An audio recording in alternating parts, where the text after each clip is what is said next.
We've always been searching for something new, a different destination, someplace we've never experienced before.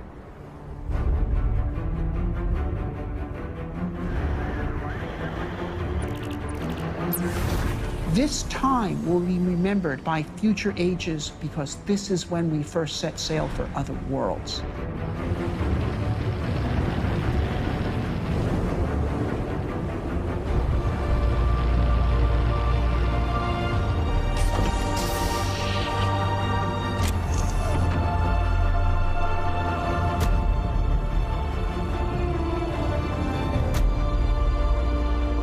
Mars and other planets beyond there, those are the next destinations. That's the next frontier.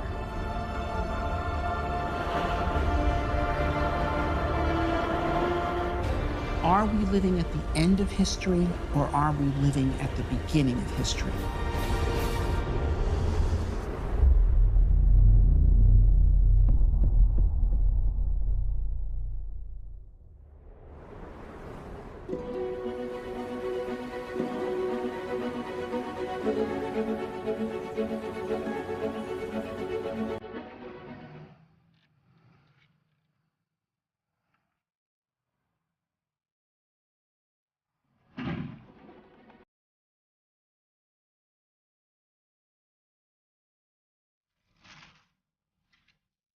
I started Mars One because I want to go to Mars, and I still hope to go on one of our missions. Mars One's mission is one of permanent settlement, a one-way trip.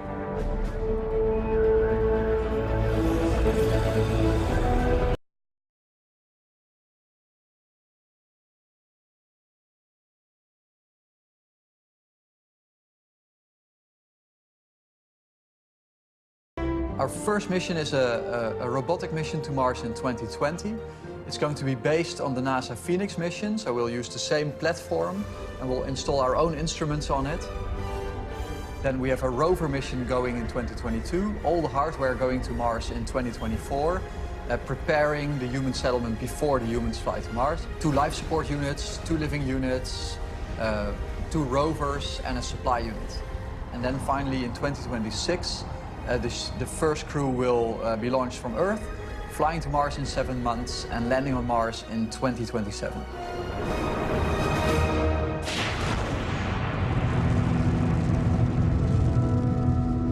I don't believe that the Mars One timescale for landing humans on Mars is consistent with the technology readiness of the systems required to land humans on Mars. Those technologies have been proven in Earth-based testing today, but none of that technology has ever been proven in the space environment, let alone at Mars. As soon as you decide that the crews you're sending to Mars are going to stay there, it becomes possible with existing technologies.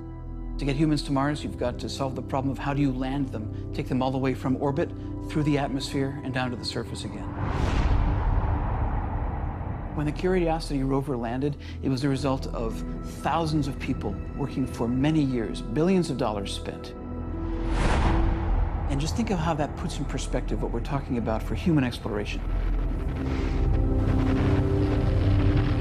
We don't need any new inventions to send humans to Mars, to land them on the planet and to keep them alive there. That makes our mission financially feasible, it keeps it within a reasonable time frame, and it makes it acceptable from a risk point of view. Mars One is going to have to find some innovative solutions to making this work, and it's going to have to find some investment.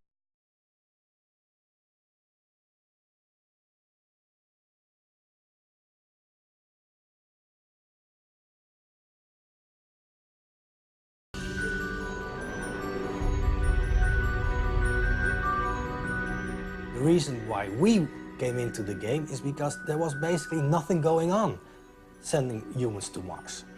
All the space agencies have been promising of bringing people to Mars for a long time. After the Apollo project, people already started talking about bringing people to Mars, but they have never been given the ability and the money by the politicians in their respective countries to really start making sure that you can send people to Mars. So if they're not going to do it in a reasonable time frame, the only thing we had to think of is, okay, we have to start doing it ourselves. Mars, I think, is where we're going to see the first private players go to set up base. NASA could do it in 20, 30, 40 years. I think the technical term is the cojones, and the budget and the political will don't exist right now to do that for Mars. It does with individuals. 4, 3, 2, 1, and liftoff.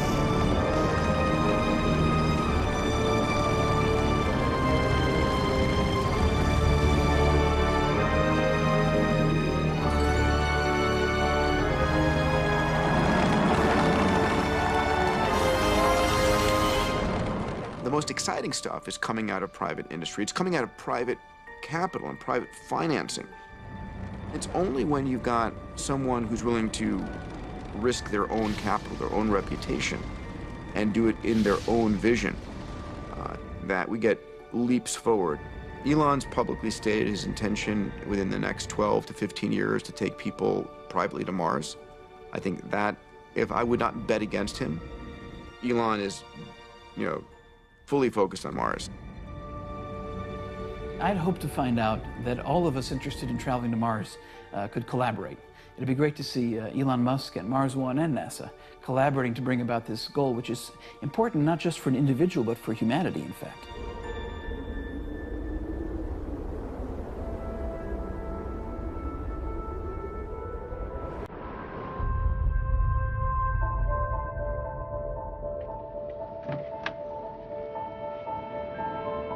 "500 years from now, when kids learn about the 21st century, nobody will tell them who was fighting who in which war. They will learn that this was the century when humans first left the planet and set foot on Mars."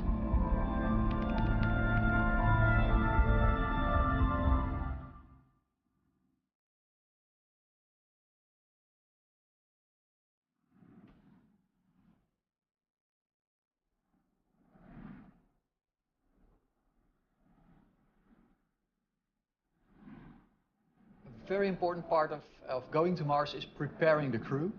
And to prepare the crew, we need a copy of the Mars outpost here on Earth, a simulation outpost. We're investigating locations for the simulation outpost, and Iceland is one of the potential locations for such an outpost. Iceland is quite a good place for Mars One to look at building a human habitat. And that's because, scientifically, it's an analog site. And that means it's somewhere that mimics another place we can find on a moon or another planet. For us, Iceland really helps us to understand Mars. There are many environments in Iceland that mimic those on the surface of Mars.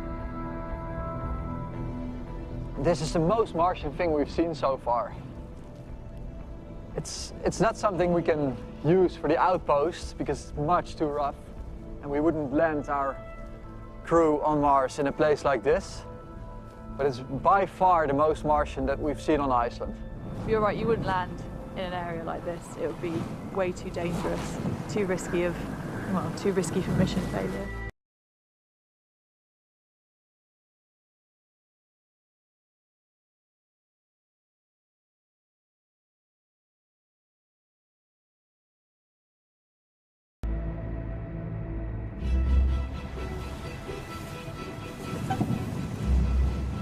Awesome, well done.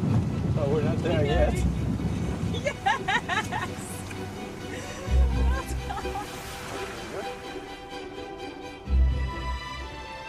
Going to Mars is not necessarily justified by the science. It's justified by our drive for exploration. The facts are that if you're not an exploring society, you eventually stagnate and die. Explore is not some sort of superfluous little activity. It's essential. It's essential to survival. Somebody has to do the exploration. We're wired for that.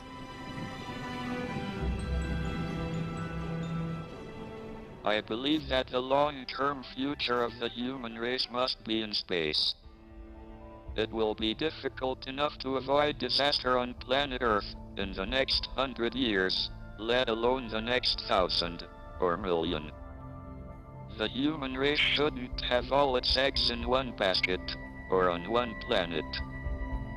Let's hope we can avoid dropping the basket until we have spread the load.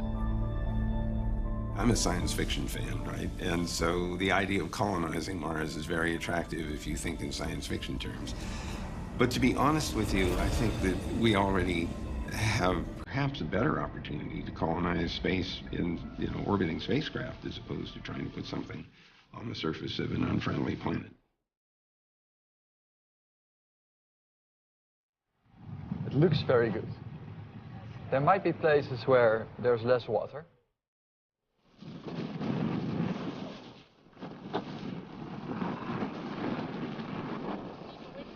Whoa. But this is cool, right?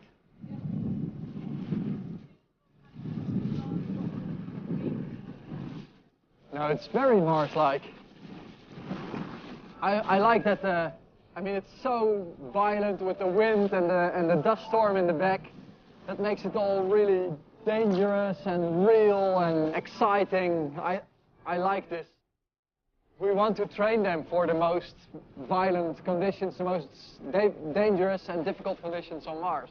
So this area is very similar to a Martian environment. It's a lava field that's been buried in lots and lots of episodes of volcanic dust. So you get all the lava rocks, but it's still very dusty. You've got strong winds, which will create dust storms. I think this place is really good as an analogue for being on Mars. It looks like it, you feel remote, the geology is the same. It actually would be a very good site.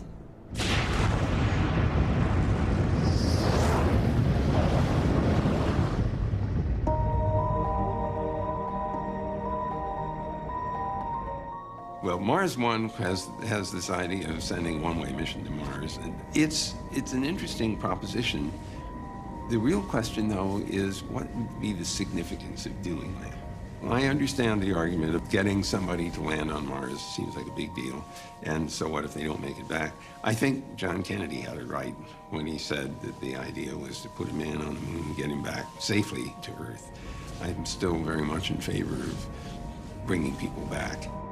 Charlie, it might sound corny, but the view is really out of this world. NASA's approach to going to Mars is not a one-way trip. It just doesn't work that way. And so consequently, the ability for astronauts to go, land on Mars, work on Mars, part and parcel of that would be the ability to return. That's part of the program that will never change from a NASA perspective.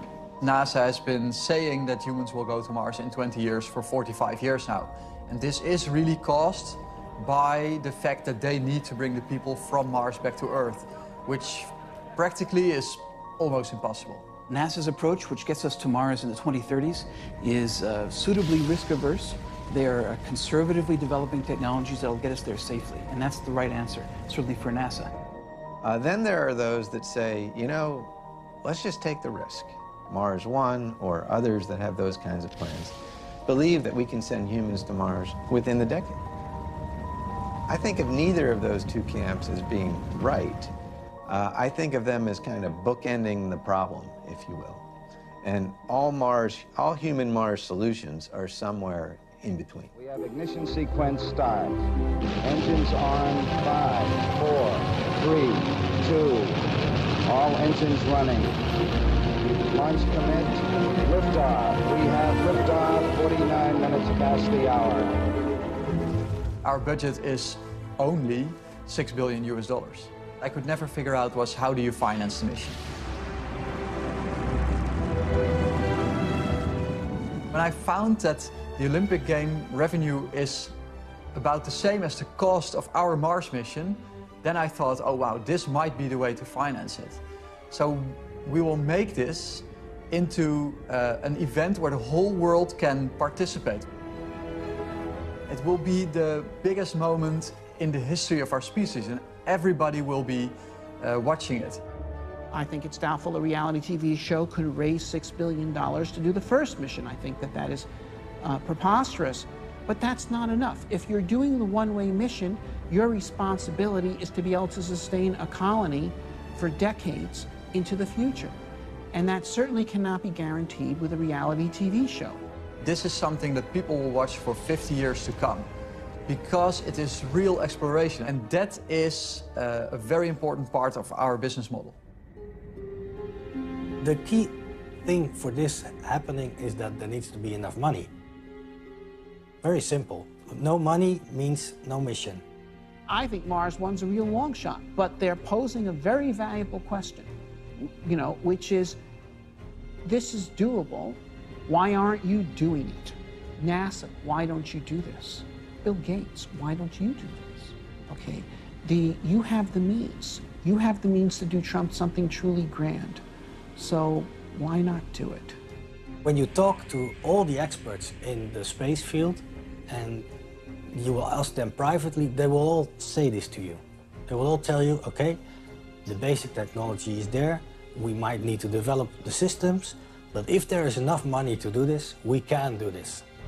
Mission to Mars is hugely ambitious. There's a lot of no's before you get a yes, and it's always 90% of all the investors say no. That's just how it works. What keeps me going is that I know that we can do it. I know that we have a good business case. I know that we have a plan that's technically feasible. This is what we're trying to achieve, to get humans another step closer to Mars.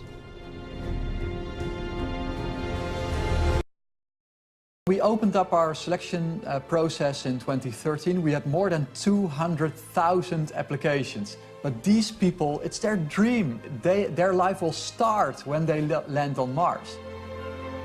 200,000 people sign up to go on a one-way trip to Mars, and it sounds like a lot, but it isn't that much. It's 1 in 30 or 40,000 of all the people on Earth, right? It's a very tiny fraction. And I think that, a tiny fraction is willing to sign up for almost anything, right? They'll sign up to climb Mount Everest even though they have no experience. They'll do it. If people doubt the motivations of our candidates, they're probably not the types of people who would apply for a mission of permanent settlement.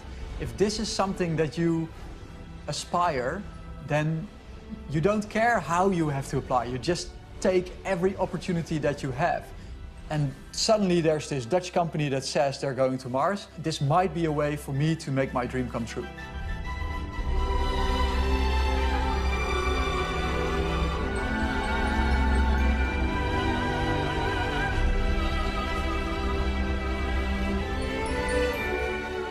I have met a fair number of the Mars 100 candidates. Some of them I think are a little loose around the edges.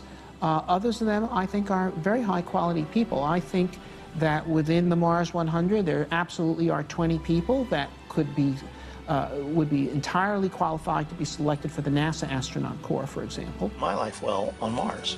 The way people are being selected for Mars 1 makes it very democratic. Going to Mars isn't going to be restricted to some people that NASA selects or something like that. We're going to open this up to the entire world. That sounds good. But in fact, going to Mars is so hard and requires so much cooperative behavior on the part of the participants that it may be that these kind of populist selection criteria will not pay off in the end. Why would I be the perfect candidate for this mission? One of my main questions about Mars One is how they're selecting the people to go. They will be Earth's, the entire planet's ambassadors to another world. And although we don't expect them to run into a Martian or to meet an alien, they are the first people to colonize a new planet. And although they shouldn't necessarily be scientists or fighter pilots or somebody from the astronaut corps, how they're selecting them doesn't seem thorough enough for people who are going to have to survive such harsh conditions, live in such isolated environments, and to be basically our first representatives on Mars.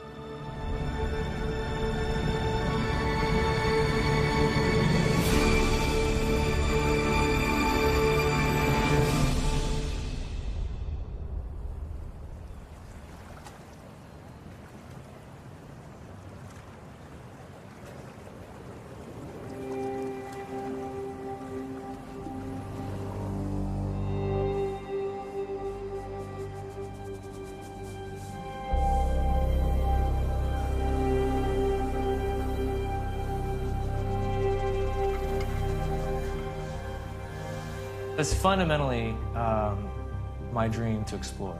To be an astronaut is an expression of that I guess, urge. Being a settler on Mars feeds that need in much the same way. My dad was an F-16 mechanic, a crew chief in the Air Force. We went to air shows all the time growing up, and it really just ignited this passion for aerospace and just jets and flying. I thought that was the coolest thing. I think that I have the right stuff to be the first settlers on Mars, one of the first group of Martians, because you want somebody who's adaptable in the face of adversity, someone who understands when some sacrifices have to be made. Challenges are what sharpen the edge of the human spirit. You don't have challenges in your life. You grow dull, you grow complacent, you grow obnoxious and boring.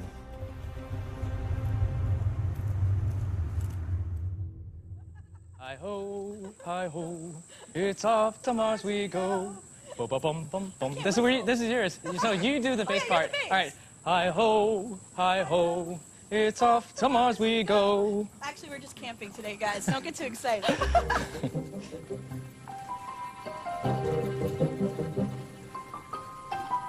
I'm camping with some of the other Mars 100. Oscar and Dan, we thought it would be fun to go out and do a team building exercise, hang out, get to know each other.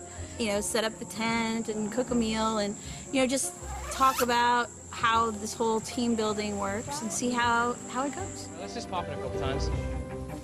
We're actually not sending the best people to Mars. We're sending the best teams to Mars, and that's a very important difference. You might have 4 brilliant people who all are the right skill set, but if they can't work together, then they're not going to make it. So finding the right teams is actually essential for the success of our mission. Looks like this pole actually broke. Split. So we can fix that. We can fix it with duct tape, right? Duct tape. Obviously. Yeah, duct tape will fix anything. We need to bring about a metric ton of it to Mars. We need to find people with the right skill set, but surprisingly the right skill set is not in the medical skills or the engineering skills. We need people who are the right types of people to be in a small environment and cooperate under any circumstances. The people that are being selected are selected on the basis of, you know, being physically sound enough to do it, and also being of the right psychological mindset so they won't strangle the guy sitting next to them because they don't like the way he chooses food. You know, eventually what you want to do is send people who will be useful in terms of exploring the planet. So, you know, I'm a scientist, so I have a bias towards sending scientists, but I think that if you sent geologists and biologists and so forth to Mars, you would get back, you know, so much from that mission that it would justify the whole effort.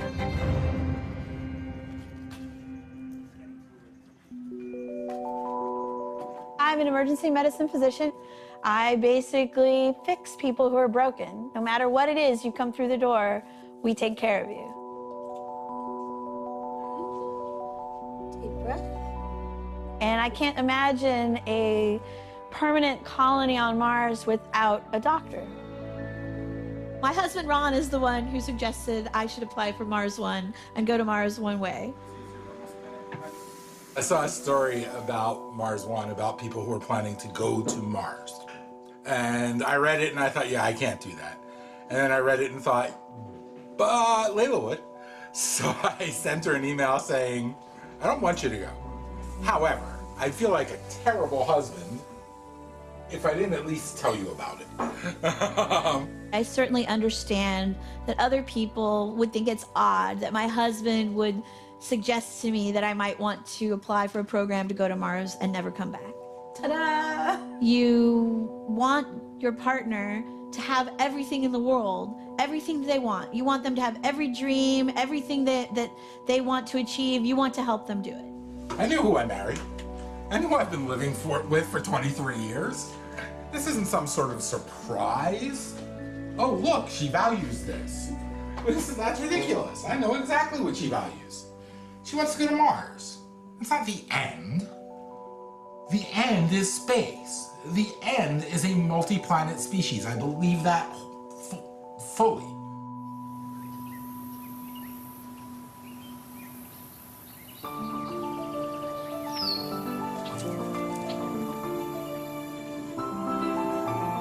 The more material skills like engineering, medical skills, growing your own food, we can teach that to anyone with a good brain. They study medicine, they study law, they study geology, electromechanics. So everybody is able to do every job which is necessary on the Mars station, basically. We will train people for 10 years and they will be full-time employees of Mars One preparing for their mission. Also, what's very important to realize is that we don't need the people who invent new life support technologies or new medical procedures. We don't need brain surgeons. We need very good plumbers and we need very good field medics. That is what we will do in the period of 10, 12 years that they will train. It's enough time to get a PhD in engineering and in medicine.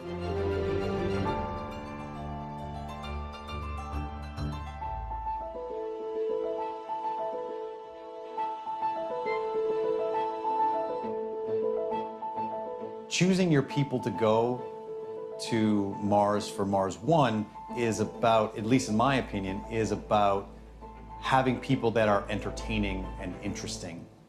However, from an astronaut perspective, if you look at general astronaut selection, you still want entertaining and interesting people, but they have to be extremely capable as well. And I worry that the people being selected by Mars 1 are not being selected based upon their abilities, but instead based upon their entertainment value. I think that Mars 1 would be wise, especially in its initial several missions, to test these crews, not in reality TV show style, but in Mars halves on Earth in places like the Arctic. Send them there on long-duration missions, have them spend a year in the Arctic together, doing the same kinds of things in the Arctic that they would be doing on Mars, and see if they work out. I think that this kind of testing is important. The only basis for predicting future performance is past performance. Oh, that's barely broken. That's mostly okay. It's mostly okay. Yeah. Okay. $10 then. Yep. That was a great deal. Well, if I want to be in an airtight habitat with you guys, oh, that's barely leaking at all. Let's go. When I was first thinking about applying, and I was talking with the family about it, my wife Ann said, you know, what would they want with a 50-year-old data guy? Just, I look at some of the other candidates who go out and they're parachuting and climbing mountains and scaling rock walls and all this kind of stuff, and I'm just kind of this sedentary, you know, guy in the suburbs. But apparently they saw something there that met a criteria. To this day, I'm still surprised. Smell it, make sure it's not too strong, because otherwise it might be cold. When I told my wife that I wanted to apply for Mars 1 and that it was a one-way mission, and she said, "You would leave me?" I really freaked out when he made the 100, and it's like, holy crap, you're leaving me, you can't leave me. This is something that he's always wanted to do, is the whole space thing. But if he does the whole space thing, then he's not here. And yeah, no, I'm not 100% on board with that.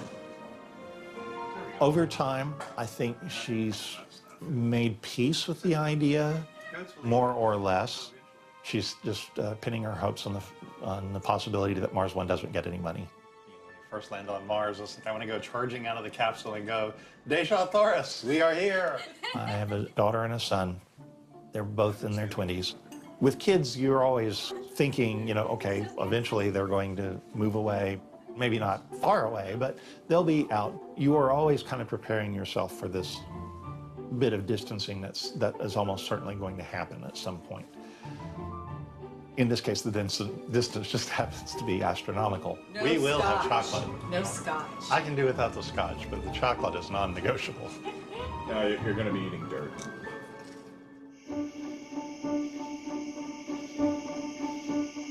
Well, I could live here. Yeah, me too.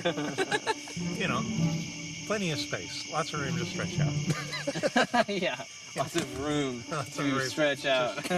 One of the things, while the living size is something, you know, I think we're all saying we can live with, there is that consideration that you can't just get up and go outside. I've never had to do it, so I have no clue how I will handle that kind of enforced constraint, you know, or living in one spot. The effect of living on Mars permanently with a small group of people psychologically is really hard to predict. We really have no idea how humans could react to that situation. They're carefully selected to be able to get along. But the facts are that maybe they're not going to get along for very long. This isn't going to be Star Trek. It's not going to be all shiny equipment. And their job, basically, for their lives will be to keep themselves alive. To me, actually, the greatest danger may be the fact that all the colonists are in one little habitat. You know, they're all living on the same city block forever.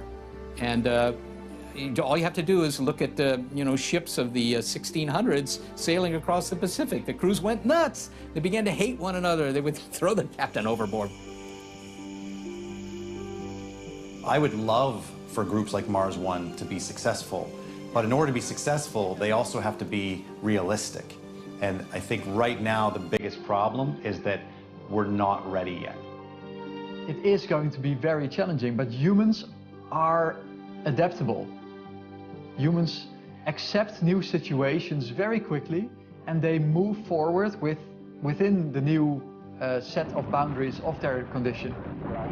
Imagine what some of the humans throughout the history of our planet have been through and how well they've dealt with it, even though no one had done it before.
The human mission to Mars will be the most exciting, most adventurous, most ambitious mission that humans will go on next. And that is my dream that I'm trying to turn into reality.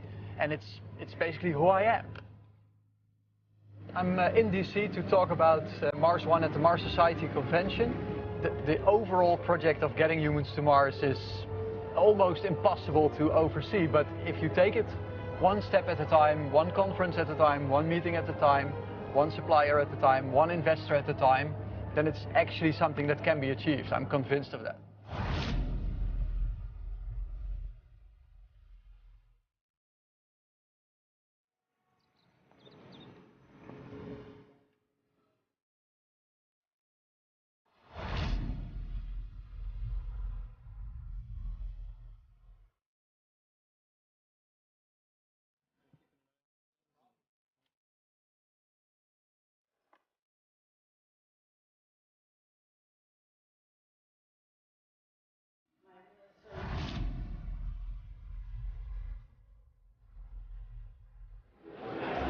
Hi, boss. Hey, how are you? Good to see you. So, how are things with Mars One? Going well. Oh, yeah? Yeah, a lot of exciting stuff happening. Yep. Welcome, Mr. Lansdorf. Thank you, thank you. I want to focus on the journey. So how are we going to get stuff from Earth to Mars? We want to send humans to Mars in 2027 on a mission of permanent settlement, one way. How do you get to Mars? Well, we have designed our mission around a rocket that is not existing yet. The rocket needed to bring everything to Mars is not there yet. It's in development. It would be great if we can use something like the Falcon Heavy, which hasn't flown yet, but it's a combination of 3 of the rockets that SpaceX is currently using. Around 2016, 2017, the first flight of the Falcon Heavy will have occurred, which is in time for our needs. And this Falcon Heavy is capable of putting 53 tons in a low Earth orbit. We will use low Earth orbit to basically construct the final spacecraft. I think the Falcon Heavy will be an extraordinary capability when it's available. The question, of course, is going to be whether Mars 1 will be able to use it for its exploration objectives, or whether that's going to be constrained to SpaceX's objectives. Do you have a commitment from SpaceX to use the Falcon Heavy? Well, I've been there a couple of times. They have been to our office. We're in good contact, and it's very easy. You pay them, they get you there.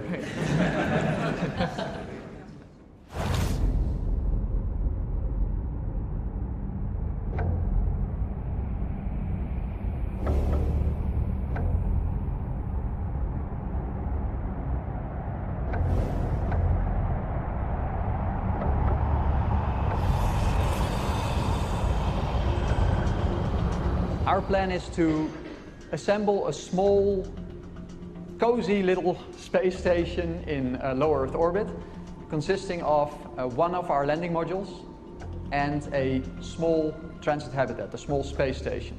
The spacecraft which will bring humans to Mars consists of a number of elements which will be launched separately.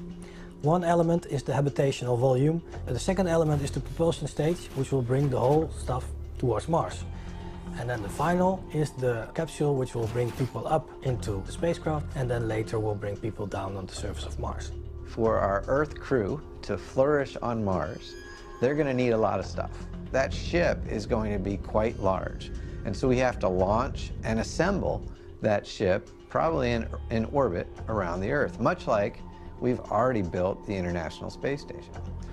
Now, it took us, by the way, it took us about a decade to construct the International Space Station.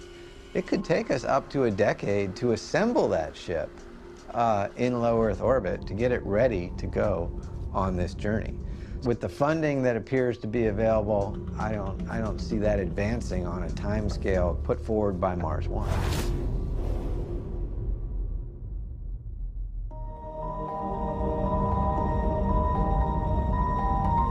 The transit vehicle most likely will consist of an inflatable habitation module, which is designed in the US.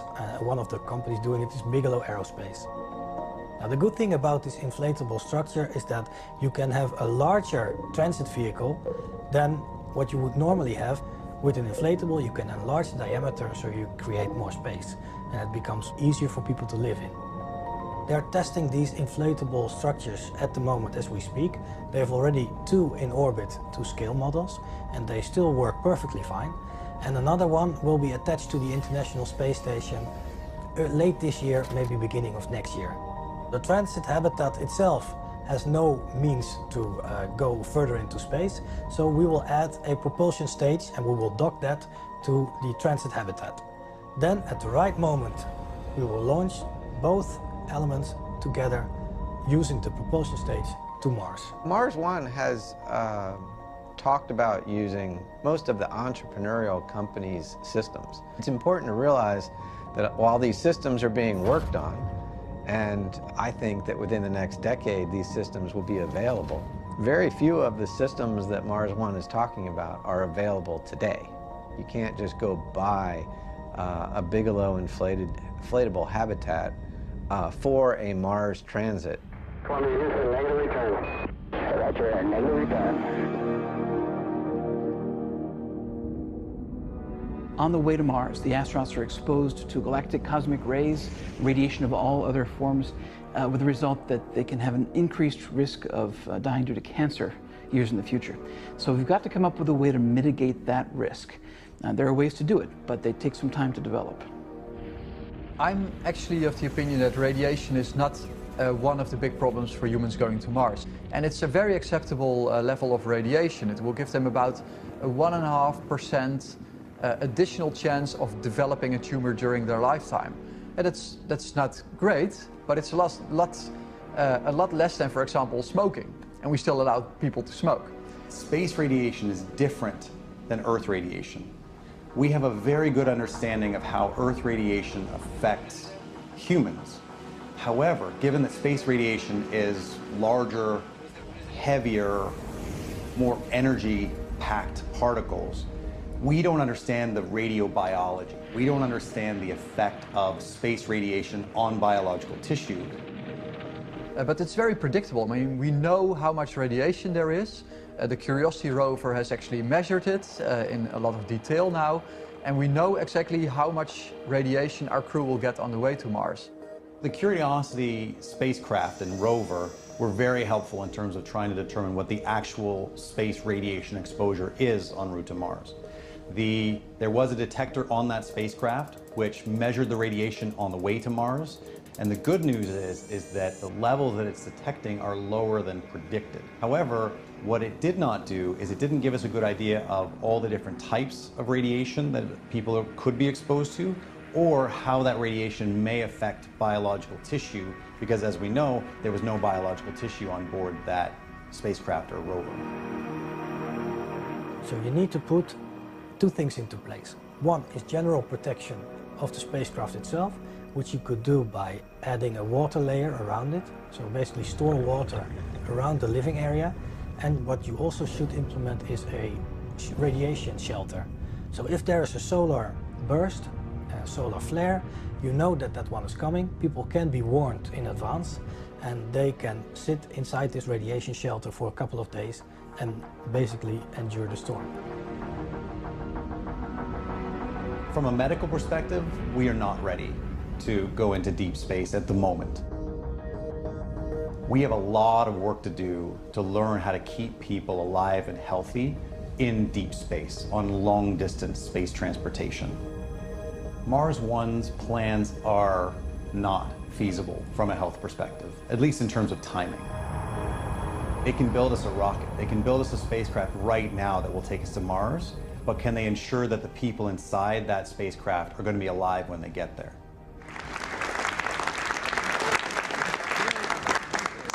Kind of two-part question. First off, today you presented the plan that's been on your website for 3 years that we believe was shown to be infeasible. So my question is, what is the Mars One plan, and when do you intend to present evidence for the feasibility of that plan? Mars One is at the pre-phase A stage of a mission plan. Every plan starts there. Every plan starts at the drawing board. We are of the opinion that Mars One mission plan, as it is currently presented and as it has been presented for the past 3 years, is not feasible and is inherently unsustainable. The key element here, the key elephant in the room, is the landing. If you can't land on Mars, nothing else matters, if your plan is to go one way and land on Mars.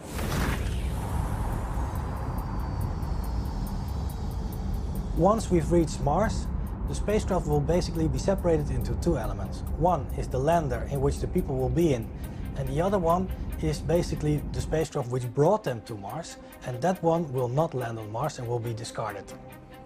If you've overcome the challenge of launching to Mars, traveling to Mars, you've still got to reach the surface of Mars. And even though it's only a few hundred kilometers from orbit to the surface, that's probably the most dangerous part of any mission. The spacecraft is traveling super fast when it comes to Mars. You've got to remove all that energy, all that speed through the atmosphere itself. And you only have a very short time to do it.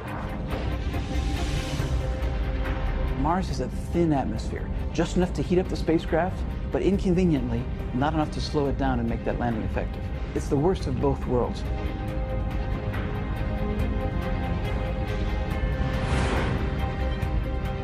So the lander comes out of the full spacecraft, and then it goes into this entry, descent, and landing phase. So it has a very high speed. So it will first go hypersonically into the atmosphere of Mars. It will use its heat shield to get rid of most of the energy and the speed. We've built these heat shields before, and they work well for smallish rovers, for example, up to a metric ton. But we don't quite know how to do this for something as massive as the human vehicle is going to be. And then it will slowly get into a phase where the speed of the vehicle is between supersonic, say Mach 1 and Mach 2. During that time, we will use supersonic retropropulsion to reduce the speed of the spacecraft or the lander even more, such that in the end, the spacecraft can be fully propulsively landed on the surface of Mars.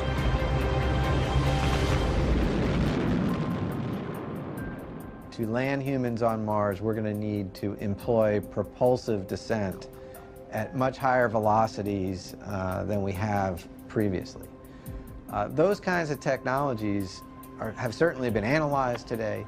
Those technologies have been proven in Earth-based testing today, but none of that technology has ever been proven in the space environment, let alone at Mars.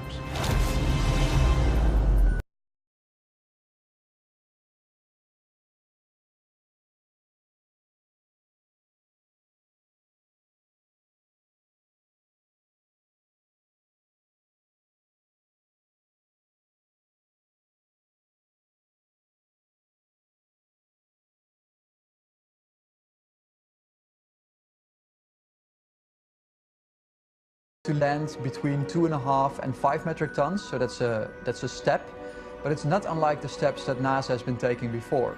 The scale-up of the current landing systems to what we need is definitely one of the biggest technology challenges for our mission. But because it is a mission of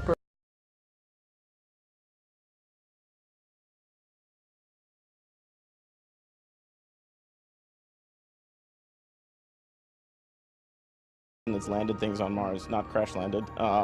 And even they have had some trouble sometimes. And all we're saying is the schedule and the cost that you've allocated doesn't solve them. So I don't believe that the Mars 1 timescale for landing humans on Mars is consistent with the technology readiness of the systems required to land humans on Mars. Scientists, engineers always want more detail, and so do we.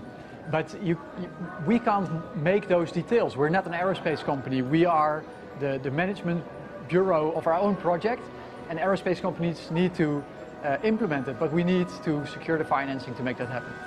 I think that Mars 1 should start paying more attention to working out the technical details. It's quite true that Mars 1 at this stage of its development cannot be expected to have a fully detailed design. That would take tens of millions of dollars to develop. But to have a more thorough conceptual design in which they can lay out, this is how we're going to do this, this is how we're going to do that, I think that can be laid out.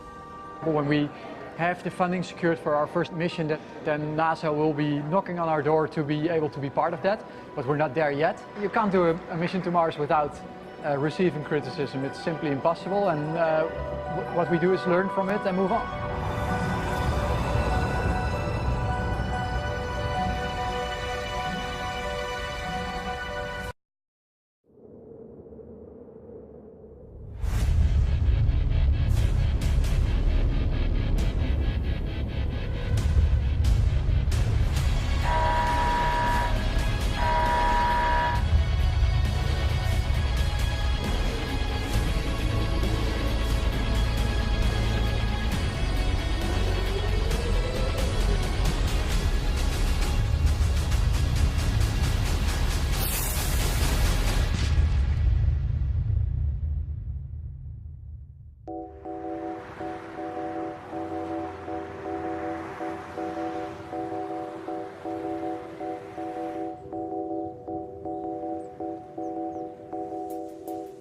The whole idea is behind Mars 1 is to create a new world for humanity and basically to open up the solar system.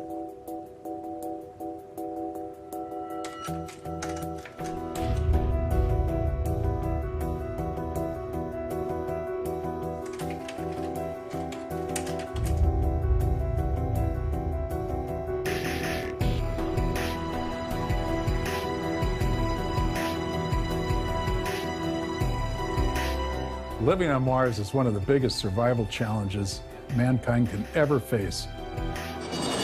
You have no water, no food, the pressure is extremely low, about the same as 100,000 feet above the Earth. The temperatures get extremely cold as the South Pole in the winter, every night. Any one of those would kill you. How are you going to deal with that? The astronauts are going to live in these modules which will be put on the surface of Mars one by one. Like you've seen in the 60s, 70s, the Apollo modules, they will be quite similar, although much more modern, of course. And some of these modules contain life support systems, others contain power systems. And attached to those modules, we will have inflatable living areas, which will be basically the living areas for people on Mars. If you're going to send colonists to Mars, you better do more than just say, hey, we're going to set up a little colony, here's a little housing development for you on the red planet. It's a terribly tough environment. You have to build a lot of the infrastructure you're going to need there yourself. And it's not that you can just say, well, let's set up a farm over here. That's hard to do. All these things are hard to do.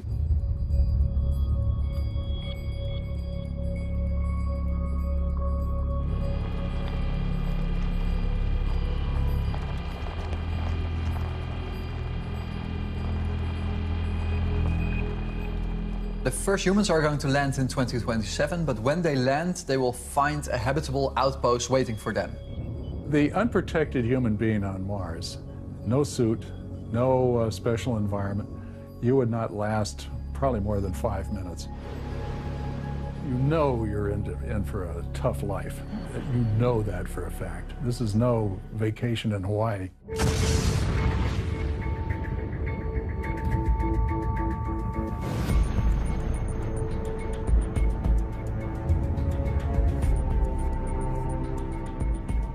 Living on Mars from a health perspective is very complicated.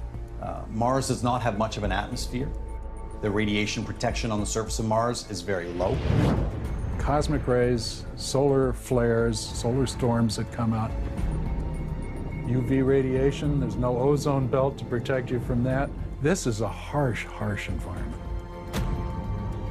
So there will be a constant exposure to radiation on the surface.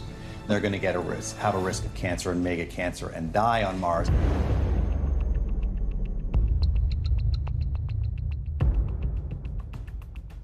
The inflatable modules are basically the living area for the 4 settlers.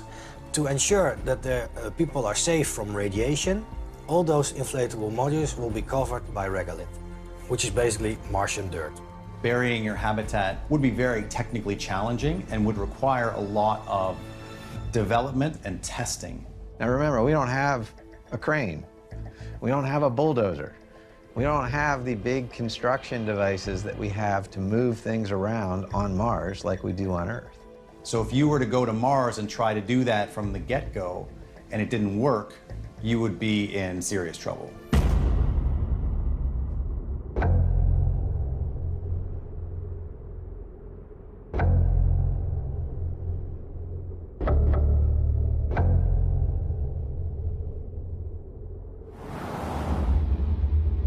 For one thing, it's extremely cold. You would freeze. Second, the low pressure means your blood would be boiling.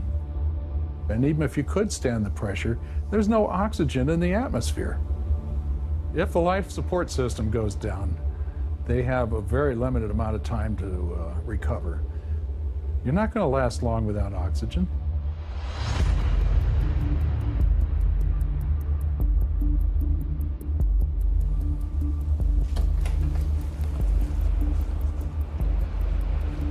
So the oxygen that the humans will breathe on Mars inside the habitat will come actually from water that is derived from the local subsurface ice. There's 2 life support systems planned for the Mars outpost that will produce the water and the oxygen for the crew. There's a physiochemical process called electrolysis that can be used to break water apart. And water, H2O, gets broken into hydrogen and oxygen. Those gases can then be compressed and utilized to either supply oxygen to the crew for breathing or to other systems on the spacecraft that can use them. The water will be coming from the Martian soil, so the rovers will gather soil that contains water ice. They will deposit it inside the life support systems.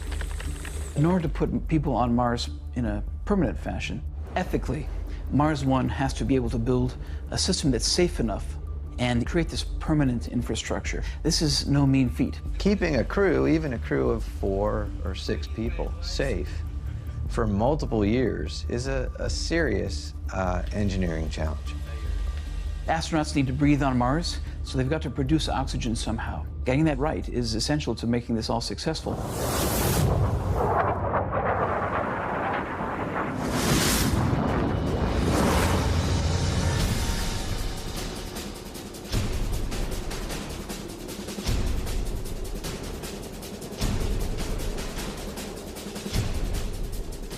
With the Mars One group, where they're going with no hope of return, they really need to find the right place.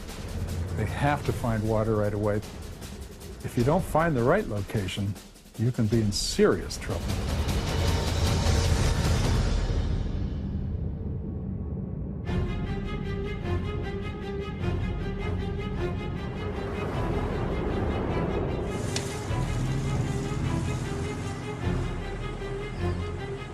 IRISE is an instrument on the Mars Reconnaissance Orbiter that has been orbiting Mars since 2006. We can image anything, any spot on the surface of Mars.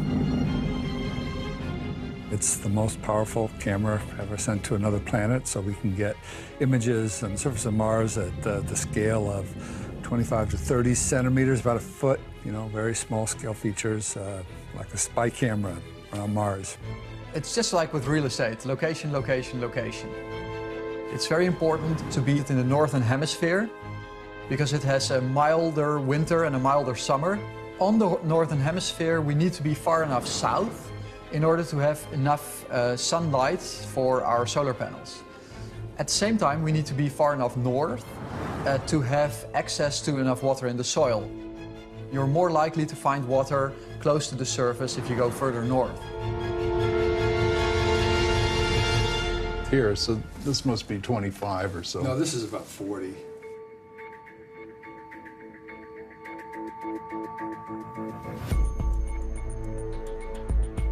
Think about it. If you land on Mars, you have to find water very quickly. It can't be a long exploration. You have to know you've got it. You have to have a plan to go out and get it quickly because thirst is a terrible thing and it happens very fast. Recycling water works for a while, but you have a ticking clock once you land. You have to find a source of water. There are many big problems with the Mars One plan, but one of them certainly is that we don't know where to land on Mars right now, where the best place is. Would you go to a place where there might be water? Or would you really want to know for sure? I think you'd want to know for sure before you go to this investment and risk your lives, for gosh sake. A human colony on Mars is certainly feasible if you learn more about Mars with much more focused robotic exploration to answer key questions. Where is the water? We know it's there, but we don't know completely yet if it's water crystals that are mixed with sand, or if there's a layer of sand and then there's a layer of water ice and then there's more sand. That's not fully understood yet. So there's definitely some things to prove there. You have to be ready. You have to know what you're doing. Otherwise, it's a suicide mission.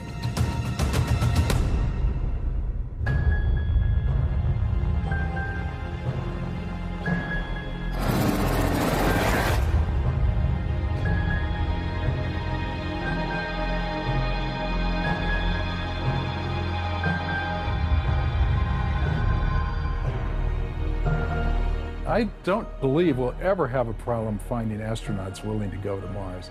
The question is, how can we raise the probability of survival to the point where they have a really good chance of lasting long enough to really create a colony that is thriving and not just barely surviving? If astronauts were to try to go to Mars at this very moment, I don't believe they would be successful. We do not have the technology or the knowledge that we need to keep them healthy and keep them safe. There's no such thing as a safe mission to Mars. It doesn't matter if the Russians or the Americans or the Chinese or Mars One is doing it. There is no such thing as a safe mission to Mars. The number of challenges that we face in the aerospace medicine community to keep humans alive and healthy on the surface of Mars are substantial, and we have a lot of work that still needs to be done. It's not possible right now. Obviously, there's risks once they're living on Mars, and it's important for Mars One to find out where the risks are, to share that with the people that are actually going, and then the people need to decide, is the risk that I'm running, is it worth my personal benefit? Do I feel that it's worth the risk that I'm taking?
I believe that we need to build a new human settlement on the planet Mars.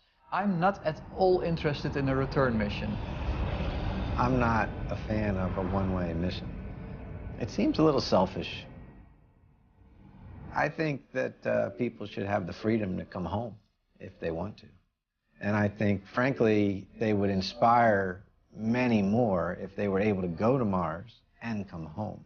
NASA's approach has always been to preserve human life. And so consequently, the ability for astronauts to go, land on Mars, work on Mars, part and parcel of that would be the ability to return. Going to Mars is not a one-way trip. Why one way? Maybe the wording one way is the wrong wording, because the goal of Mars One is different from exploring Mars, like for NASA or for ESA. The goal of Mars One is to settle Mars.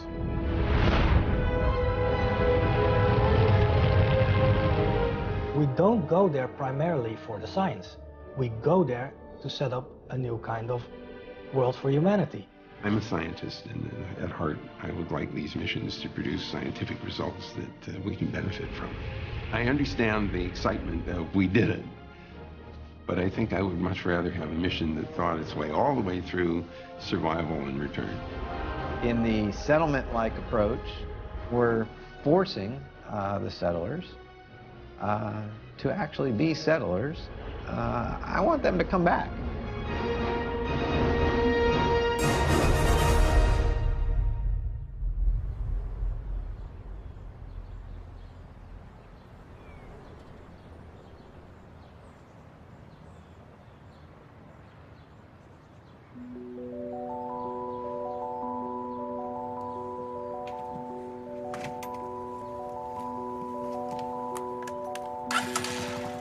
The only way we're going to go to Mars in my lifetime is going to be one way.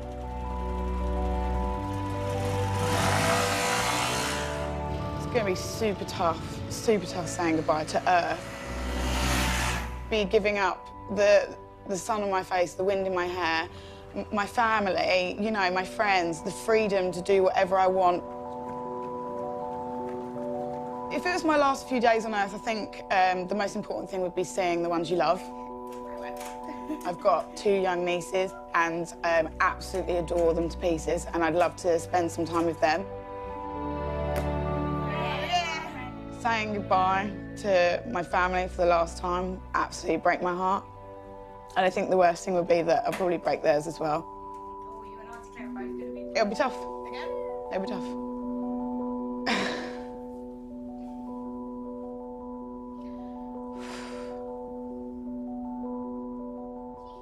You know, one of my young nieces says, I don't want you to go, but she'd be so proud of me. She would, you know, she'd grow up to say, my Auntie Claire was one of the first people to leave the planet and go and live on another planet. It's just, yeah. The pride would overcome the pain.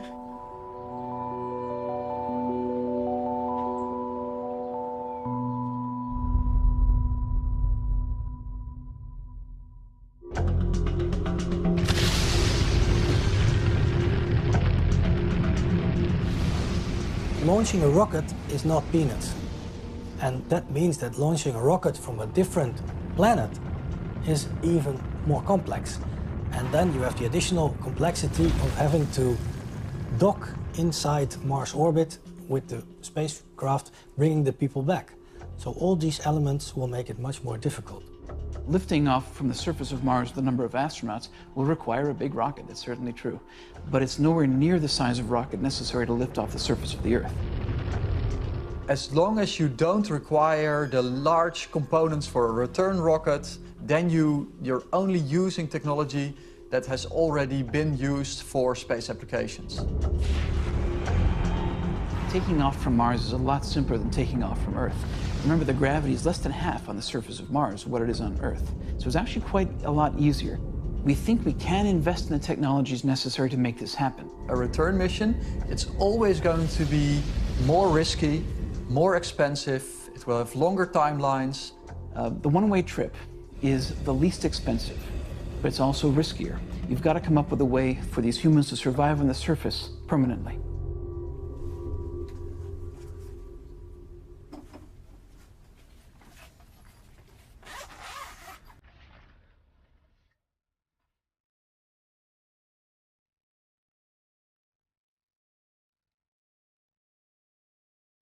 So on my last day on Earth, well, I think it's important you'd have to start with a full English. Definitely a cooked breakfast, bacon, sausage, eggs, and also tea. Oh, of course. We have to have tea. It'll be quite some time until we have tea on Mars, I imagine. I mean, yeah, of course, we're not going to be out of contact, are we? I mean, it's like... No, it's not like you're disappearing forever. Yeah, I mean, what was it like when I went to university? Yeah, I'm guessing it'll be a similar sort of thing. Yeah, I mean, obviously a little bit more distant, but my sister is always, I mean, she's much more sensitive than I am. She always takes it really hard, this issue of people leaving almost.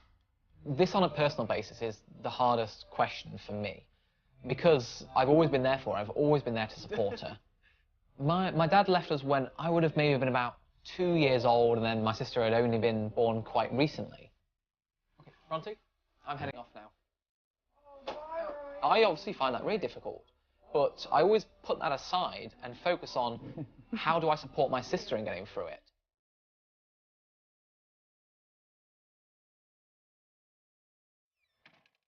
I want to help answer this question of whether we're alone in the universe, to be remembered for achieving a certain thing, and then people to remember that achievement.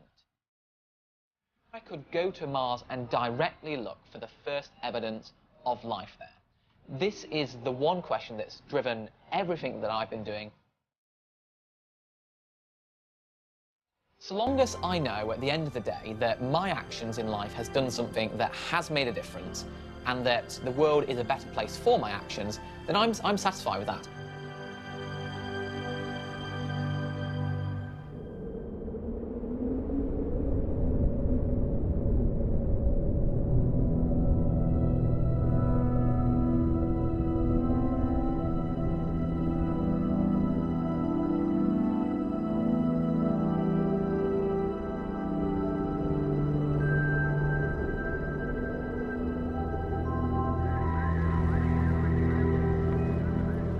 A one-way trip to Mars may be a way that this is possible for humans, because one of the things that we don't have a good understanding of right now is how long-term exposure to spaceflight will affect you. And for instance, and specifically, how it'll affect you if you want to come home. So the longer time we spend in microgravity or partial gravity may have such detrimental effects on our bones and our muscles and our other tissues that it may not allow us to come home again.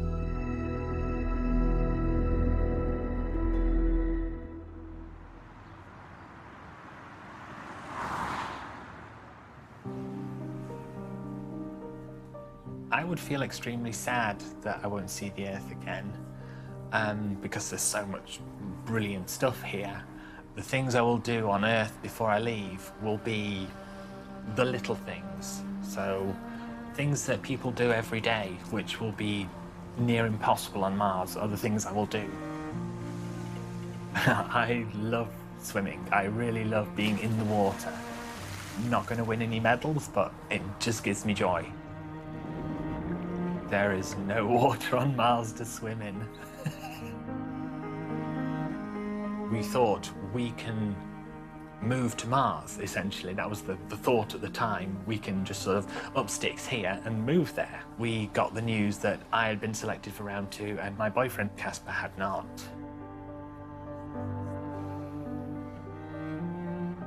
It would be really difficult. It would be really difficult to leave him behind. I love him loads. I love him to death. He's wonderful. He's everything. He shares my vision of the world, and he's so supportive. Many people have called Mars 1 a suicide mission, in that we will go somewhere and we will die. But there is this amazing gap in between going there and actually dying that we call life. And that will happen regardless of where we are. It's more important that to use the one life you do have to make a better world.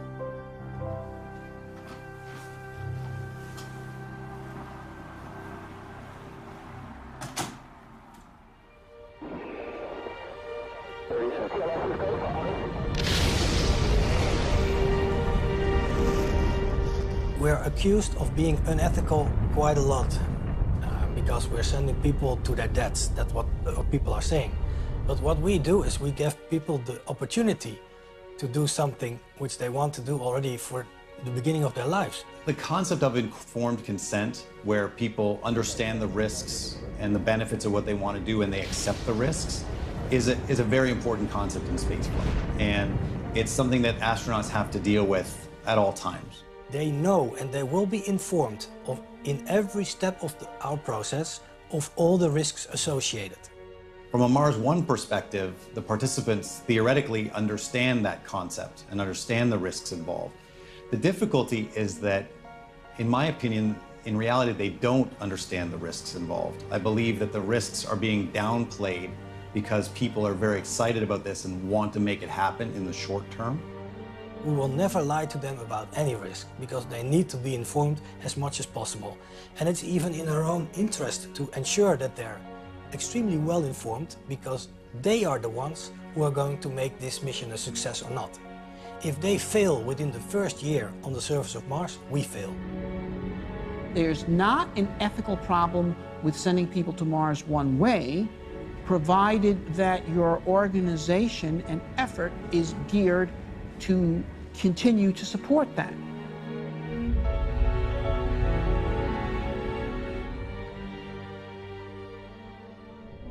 Negative return. Roger, negative return. The one-way trip puts an onus on Mars One to create a financial and logistical engine to support the Mars colony, essentially indefinitely. So that is what is needed, in my view, to make the one-way mission a logical, ethical, and practical proposition. Going to Mars is extremely ambitious, and there's all kinds of ways in which we might not succeed. But I do believe that we have already been very successful. We have put Mars back on the agenda, I think.